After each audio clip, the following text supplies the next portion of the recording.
اس channel پر کسی تصویر، کسی میوزک کا استعمال نہیں کیا جاتا۔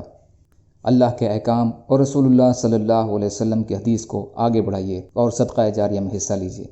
بے شک صدقہ اللہ کے غصے کو ٹھنڈا کرتا ہے۔ ویڈیو کو شیئر کریں، لائک کریں اور چینل کو سبسکرائب کریں۔ اعوذ باللہ من الشیطان الرجیم، بسم اللہ الرحمن الرحیم۔ رب اشرح لی صدری ویسر لی امری واحلل عقدۃ من لسانی یفقہوا قولی۔ ریاض الصالحین دوسرا حصہ، ٹوہ لگانے اور دوسروں کے ناپسند کرنے کے باوجود اس کی بات سننے کی مناہی کا بیان۔ اللہ تعالیٰ فرماتے ہیں، ٹوہ مت لگاؤ، یعنی مسلمانوں کے عیبوں اور کمزوریوں کو تلاش مت کرو۔ سورہ حجرات آیت نمبر 12۔ اور فرمایا اللہ تعالیٰ نے، اور وہ لوگ جو بنا غلطی کے مومن مردوں اور مومن عورتوں کو تکلیف پہنچاتے ہیں تو انہوں نے بے شک تہمت اور کھلا گناہ کا بوجھ اٹھایا۔ سورہ احزاب آیت نمبر 58۔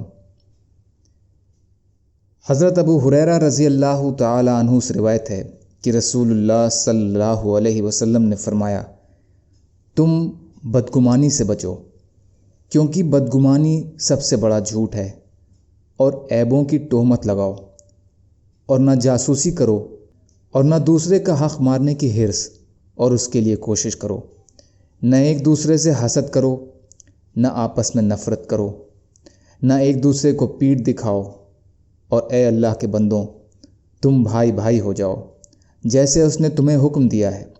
مسلمان مسلمان کا بھائی ہے، نہ اس پر ظلم کرے، نہ اسے بے یار اور مددگار چھوڑے، نہ اس کو چھوٹا سمجھے۔ تقویٰ تو یہاں ہے، تقویٰ تو یہاں ہے۔ اور اپنے سینے مبارک کی طرف اشارہ فرماتے، آدمی کے برے ہونے کے لیے یہی کافی ہے کہ وہ اپنے مسلمان بھائی کو چھوٹا سمجھے۔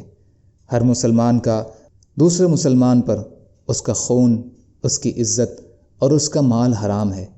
بے شک اللہ تعالیٰ نہ تمہارے جسموں کو دیکھتا ہے، نہ تمہاری صورتوں کو، وہ تو تمہارے دلوں اور تمہارے اعمالوں کو دیکھتا ہے۔ ایک اور روایت میں ہے کہ ایک دوسرے سے حسد نہ کرو، آپسی نفرت مت رکھو، جاسوسی نہ کرو، عیبوں کی ٹوہ مت لگاؤ، صرف دھوکہ دینے کے لیے بولی بڑھا کر مت لگاؤ، اور اے اللہ کے بندوں، بھائی بھائی بن جاؤ۔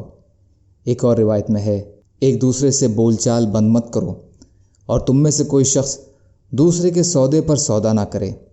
یہ ساری روایات مسلم شریف نے بیان کی ہیں، اور ان میں سے اکثر باتیں امام بخاری نے بھی روایت کی ہیں۔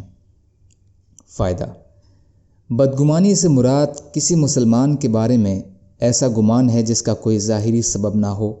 اسی طرح وہ خیال ہے جو بنا کسی دلیل کے دل میں پیدا ہو۔ نجش کا مطلب ہے کسی سودے کی بولی میں اس لیے اضافہ کرنا تاکہ دوسرے لوگ دھوکہ کھا جائیں۔ اس کا مقصد خریدنا نہ ہو۔ اس حدیث میں جو ہدایات دی گئی ہیں ان کا مقصد مسلمان کی عزت کی حفاظت ہے۔ بنا وجہ بدگمانی، عیبوں اور کمزوریوں کی تلاش مسلمان کی عزت کے خلاف ہے، اس لیے ان سے روک دیا گیا ہے۔ دوسرا مقصد اسلامی بھائی چارے کی پاسداری ہے، اسی لیے ظلم کرنے سے، دستگیری کے وقت بے یار و مددگار چھوڑ دینے سے، چھوٹا سمجھنے سے اور گھمنڈ کرنے سے روک دیا گیا ہے، اور مسلمان کی جان، مال اور عزت کو دوسرے مسلمان پر حرام کر دیا گیا ہے۔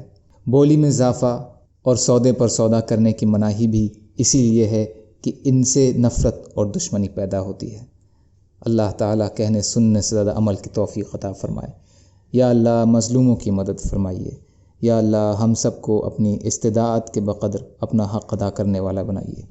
یا اللہ رحم کا، کرم کا، عافیت کا، درگزر کا معاملہ فرما دیجیے۔ یا اللہ سچی توبہ کی توفیق عطا فرما دیجیے۔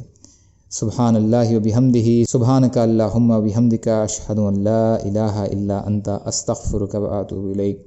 سبحان ربک رب العزت عما یصفون وسلام علی المرسلین والحمد للہ رب العالمین برحمتک یا ارحم الراحمین۔ لا الہ الا اللہ محمد رسول اللہ۔